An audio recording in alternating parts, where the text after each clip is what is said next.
વિદ્યાર્થી મિત્રો, સોમવારે આપણે બીજા પાઠની શરૂઆત કરી હતી.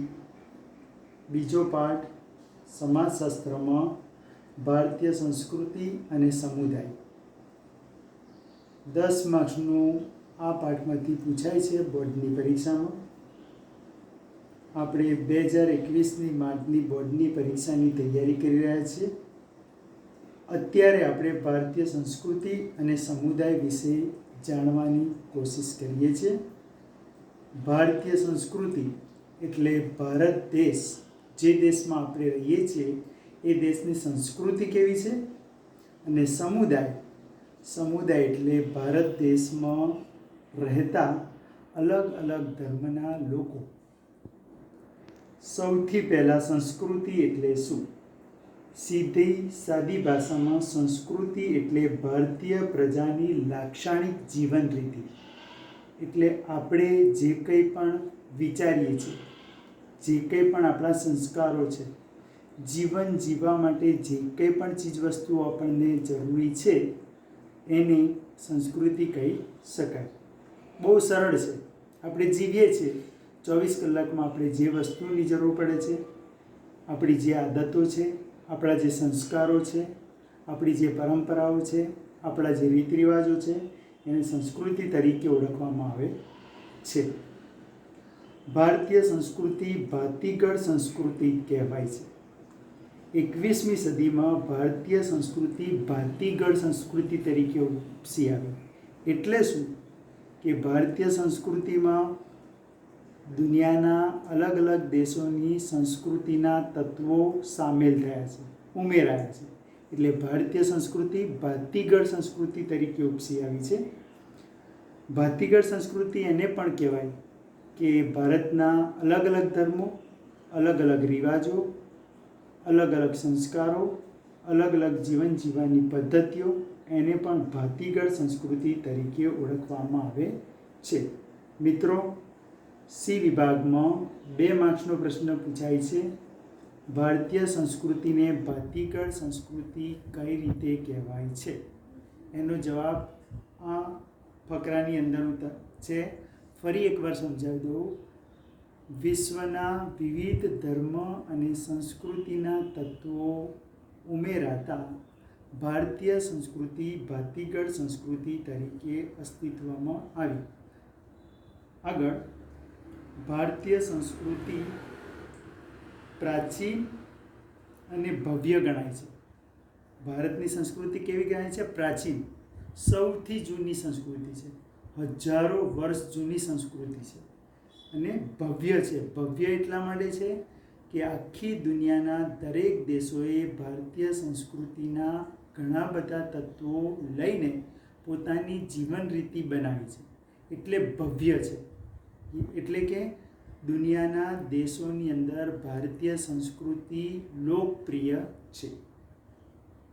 આગળ આપણે જણાવીએ કે ભારતીય સંસ્કૃતિ એટલે શું. આપણને પ્રશ્ન થાય કે આટલી ભવ્ય સંસ્કૃતિ છે, આટલી ભાતીગળ છે, આટલી પ્રાચીન છે, તો ભારતીય સંસ્કૃતિનો અર્થ શું છે?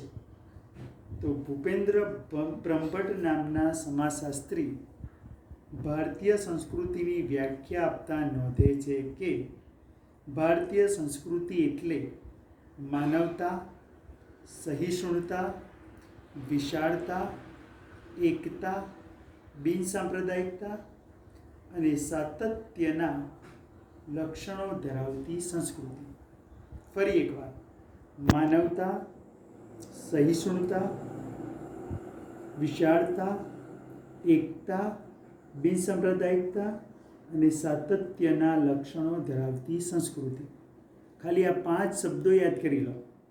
ચલો, માનવતા એટલે શું? જે શબ્દ ના સમજાય ને તો એ શબ્દ યાદ નહીં રહે. માનવતા એટલે આપણા જેવા બીજા માણસને આપણે મદદ કરીએ. માનવતા. સહિષ્ણુતા, સહન કરવાની શક્તિ. કોઈ આપણી પર ગુસ્સો કરે છતાં આપણે એ ગુસ્સાને સહન કરીએ, સામે જવાબ આપીએ નહીં, એને સહિષ્ણુતા કહેવાય.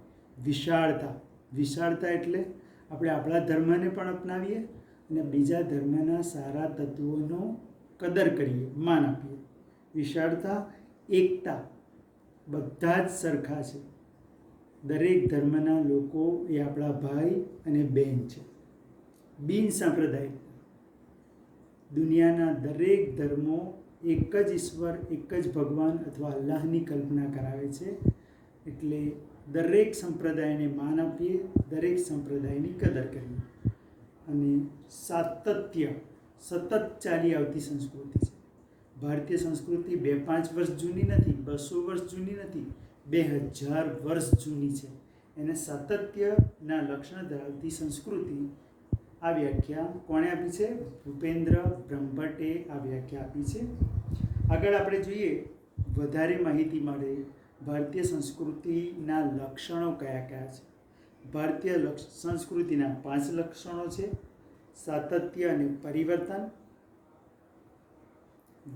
વિવિધતા અને એકતા, બિનસાંપ્રદાયિક દ્રષ્ટિકોણ, વૈશ્વિક દ્રષ્ટિકોણ અને વ્યક્તિને મહત્ત્વ આપતી સંસ્કૃતિ.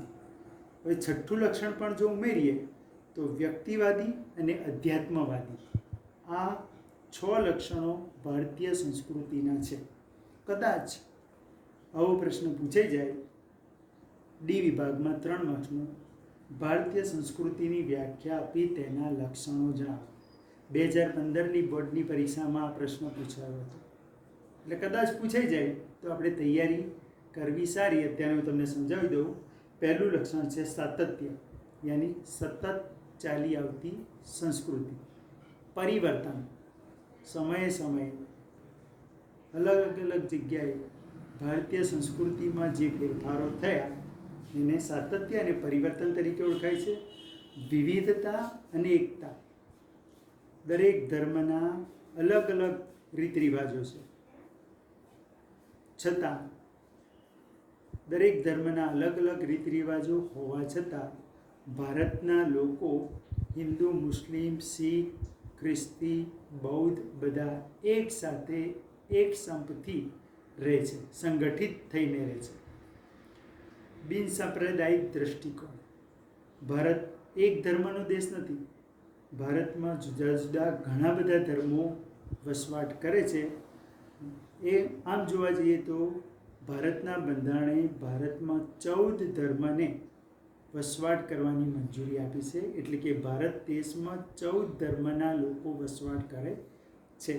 વૈશ્વિક દ્રષ્ટિકોણ એટલે ભારતના લોકોએ દુનિયાને શાંતિ અને સદભાવનાનો સંદેશ આપ્યો છે.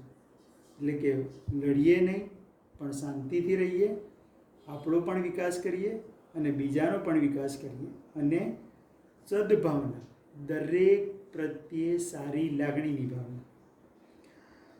5મું લક્ષણ છે વ્યક્તિને મહત્ત્વ આપતી સંસ્કૃતિ. દરેક ધર્મમાં દરેક ધર્મના મહત્ત્વના લોકોનું ખાસ યોગદાન છે, મહત્ત્વ છે. જેમ કે ઇસ્લામ ધર્મની અંદર આપણા નબીએ પાક સલ્લલ્લાહુ અલૈહિ વસલ્લમનું મહત્ત્વ છે. ખ્રિસ્તી ધર્મમાં ઈસા મસીહ યાની ઈસુ ખ્રિસ્તનું મહત્ત્વ છે. હિન્દુ ધર્મમાં ભગવાન રામ અને શ્રી કૃષ્ણનું મહત્ત્વ છે. એટલે કે ભારતીય સંસ્કૃતિ વ્યક્તિને મહત્ત્વ આપતી સંસ્કૃતિ છે. અને જો છઠ્ઠું લક્ષણ આપણે ધ્યાનમાં લઈએ, ભૌતિકવાદી, જીવન જરૂરિયાતની ચીજ વસ્તુઓ જે આપણને મદદરૂપ થાય છે, ફર્નિચર છે, મકાનો છે, ભૌતિકવાદી અને અધ્યાત્મવાદી.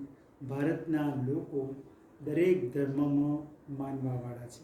કોઈ પણ વ્યક્તિને લઈએ તો કોઈ પણ વ્યક્તિ કોઈ એક ધર્મને માનવાવાળો હોય છે. તો મિત્રો, ભારતીય સંસ્કૃતિ એટલે શું, ભારતીય સંસ્કૃતિના લક્ષણો આજે આપણે આ ઓનલાઈન શિક્ષણની અંદર જોયા.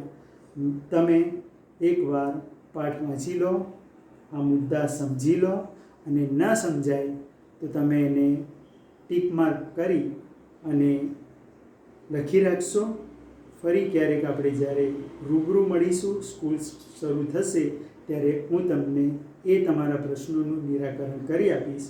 પણ ભારતીય સંસ્કૃતિની વ્યાખ્યા અને લક્ષણો તમે સમાજશાસ્ત્રના ચોપડામાં નોંધી દેશો. આવજો.